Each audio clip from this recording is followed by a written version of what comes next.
चिंतामणि चिंता हरे, क्षिप्रा करे निहाल, दया करे माँ हर सिद्धि, रक्षा करे महाकाल। ओम नमः शिवाय। स्वागत है आप सभी का आपके अपने YouTube चैनल उपासना की उपासना में। आज के वीडियो में आप सुनेंगे श्रावण मास महात्म्य के 16वें अध्याय की कथा। आज के अध्याय में आप सुनेंगे शीतला सप्तमी व्रत का वर्णन तथा व्रत कथा। भगवान शिव कहते हैं, हे सनत कुमार, अब मैं शीतला सप्तमी व्रत को कहूँगा।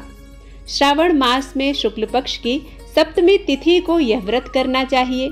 सबसे पहले दीवार पर एक वापी का आकार बनाकर अशरीरी संज्ञक दिव्य रूप वाले 7 जल देवताओं, 2 बालकों के युक्त पुरुष संज्ञक नारी, 1 घोड़ा, 1 वृषभ तथा नर वाहन सहित 1 पालकी भी उस पर बना दें। उसके बाद 16 उपचारों से 7 जल देवताओं की पूजा होनी चाहिए।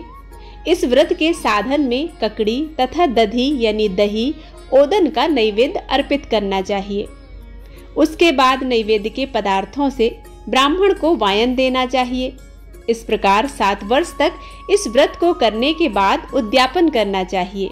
इस व्रत में प्रत्येक वर्ष 7 सुहागनों को भोजन कराना चाहिए। जल देवताओं की प्रतिमाएं एक स्वर्ण पात्र में रखकर बालकों सहित एक दिन पहले सायंकाल में भक्ति पूर्वक उनकी पूजा करनी चाहिए।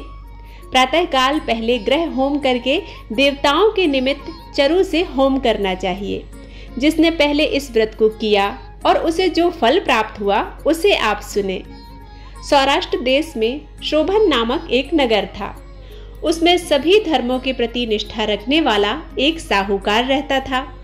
उसने जल रहित एक अत्यंत निर्जन वन में बहुत पैसा खर्च करके शुभ तथा मनोहर सीढ़ियों से युक्त पशुओं को जल पिलाने के लिए सरलता से उतरने चढ़ने योग्य दृढ़ पत्थरों से बंधी हुई तथा लंबे समय तक टिकने वाली एक बावली बनाई। उस बावली के चारों ओर थके राहगीरों के विश्राम के लिए अनेक प्रकार के वृक्षों से शोभायमान एक बाग लगवाया। लेकिन वह बावली सूखी रह गई और उसमें एक बूंद भी पानी नहीं आया। साहूकार सोचने लगा कि मेरा प्रयास व्यर्थ हो गया और व्यर्थ ही धन खर्च किया। इसी चिंता में विचार करता हुआ वह साहूकार रात में वहीं सो गया। तब रात्रि में उसके स्वप्न में जल देवता आए। उन्होंने कहा कि हे धनद, जल के आने का उपाय तुम सुनो। यदि तुम हम लोगों के लिए आदर पूर्वक अपने पौत्र की बलि दो तो उसी समय तुम्हारी यह बावली जल से भर जाएगी। यह सपना देखकर साहूकार ने सुबह अपने पुत्र को बताया। उसके पुत्र का नाम द्रविड़ था और वह भी धर्म कर्म में आस्था रखने वाला था। वह कहने लगा, आप मुझ जैसे पुत्र के पिता हैं। यह धर्म का कार्य है, इसमें आपको ज्यादा विचार नहीं करना चाहिए। यह धर्म ही है जो स्थिर रहेगा और पुत्र आदि सब नश्वर हैं। अल्प मूल्य से महान वस्तु प्राप्त हो रही है, अतः यह क्रय अति दुर्लभ है। इसमें लाभ ही लाभ है। शीतांशु और चंडासु ये मेरे 2 पुत्र हैं। इनमें शीतांशु नामक जो ज्येष्ठ पुत्र है उसकी बलि बिना कुछ विचार किए आप दे दीजिए। लेकिन पिताजी, घर की स्त्रियों को यह रहस्य कभी ज्ञात नहीं होना चाहिए। उसका उपाय ये है कि इस समय मेरी पत्नी गर्भ से है और उसका प्रसव काल भी निकट है, जिसके लिए वह अपने पिता के घर जाने वाली है। छोटा पुत्र भी उसके साथ ही जाएगा। हे पिताजी, उस समय यह कार्य निर्विघ्न रूप से संपन्न हो जाएगा। पुत्र की यह बात सुनकर पिता उस पर अत्यधिक प्रसन्न हुए और बोले, हे पुत्र, तुम धन्य हो और मैं भी धन्य हूँ जो कि तुम जैसे पुत्र का मैं पिता बना। इसी बीच सुशीला के घर से उसके पिता का बुलावा आया और वह जाने लगी। तब उसके ससुर तथा पति ने कहा कि यह ज्येष्ठ पुत्र हमारे पास ही रहेगा, तुम इस छोटे पुत्र को ले जाओ। इस पर उसने ऐसा ही किया। उसके चले जाने के बाद पिता पुत्र ने उस बालक के शरीर पर तेल का लेप किया और उसे अच्छी प्रकार से स्नान कराकर सुंदर वस्त्र व आभूषणों से अलंकृत करके पूर्वाषाढ़ तथा शतभिषा नक्षत्र में उसे प्रसन्नता पूर्वक बावली के तट पर खड़ा किया और कहा कि बावली के जल देवता, इस बालक के बलिदान से आप प्रसन्न हो उसी समय वह बावली अमृत तुल्य जल से भर गई। वे दोनों पिता पुत्र शोक व हर्ष से युक्त होकर घर की ओर चले गए। सुशीला ने अपने घर में तीसरे पुत्र को जन्म दिया और 3 महीने बाद अपने घर जाने को निकल पड़ी। मार्ग में आते समय वह बावली के पास पहुंची और उस बावली को जल से भरा हुआ देखा तो वह बहुत ही आश्चर्य में पड़ गई। उसने उस बावली में स्नान किया और कहने लगी कि मेरे ससुर का परिश्रम व धन का व्यय सफल हुआ। उस दिन श्रावण माह के शुक्ल पक्ष की सप्तमी तिथि थी और सुशीला ने शीतला सप्तमी नामक शुभ व्रत रखा हुआ था।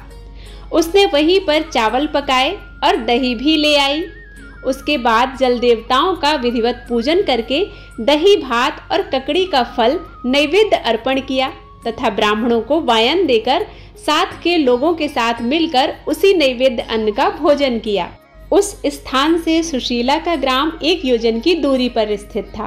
कुछ समय बाद वह सुंदर पालकी में बैठ दोनों पुत्रों के साथ वहां से चल पड़ी। तब वे जल के देवता कहने लगे कि हमें इसका पुत्र जीवित करके इसे वापस करना चाहिए, क्योंकि इसने हमारा व्रत किया है।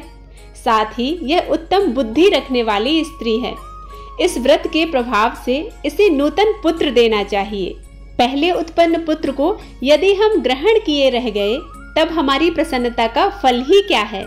आपस में ऐसा कहकर उन दयालु जल देवताओं ने बावली में से उसके पुत्र को बाहर निकालकर माता को दिखा दिया और फिर उसे विदा किया।